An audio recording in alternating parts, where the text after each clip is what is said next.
Ayan, hello po Team Edsy. So, alam naman po natin si Kuya Val kapag nag-live, napakaraming supporters po niya ang nandoon. Nagbibigay ng palipad, at natapik nga po itong si Beyonce at saka si Edo. My God, yung supporters ng Edsy, my God, kulang na lang ay magsigawan at nagkagulo nga po sa comment section na ang sabi, yes, Kuya Val, butong-buto kami kay Beyonce at saka si Edo. Sana sila na po. No? So, tadhana na po ang bahala dyan. Kung sila po talaga yung soulmate, magkakatuluyan po yan sila. At kung magkakaintindihan, alam naman po natin, no, mahabang pasensya ni Eds. At itong si Beyonce, kitang-kita po natin, no, na napaka-matured po niya. Kaya patuloy po natin suportahan si Kalingap Rab, Kuya Val, Kalingap Eds at Kalingap Boys, Scouters. Wag po natin skip ang kanilang ads para sa ganun nga po ay marami po pong kababayan po natin ang kanilang malingap. So importante po yung hindi po natin pag-skip ng kanilang ads kasi kita naman po natin, no?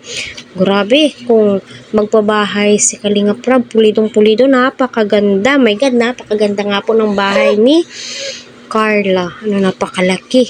Ilang kwarto yun? 3, di ba? So, ayun, yes, tama po kayo. Pinagsigawan po ni Kuya Val Santos Matubang sa kanyang live. Sa kanyang live, napakadaming nakapanood through abroad, nationwide, worldwide, sa ibang bansang mga sponsors na sinabi ni Kuya Val na Eds, ligawan mo na yan si Beyonce kasi mag-aakyat na nga po sila, charot. Kung ipagkakaloob po talaga ng Panginoon, why not, diba? Para sa ganun ay masiyahan naman po tayo.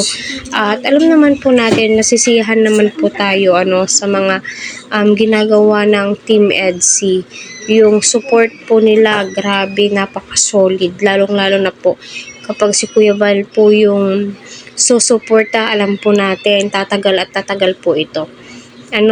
At alam kong takot na po silang mangsulot, no? Kasi nga, my God, sino ba naman ang hindi matatakot?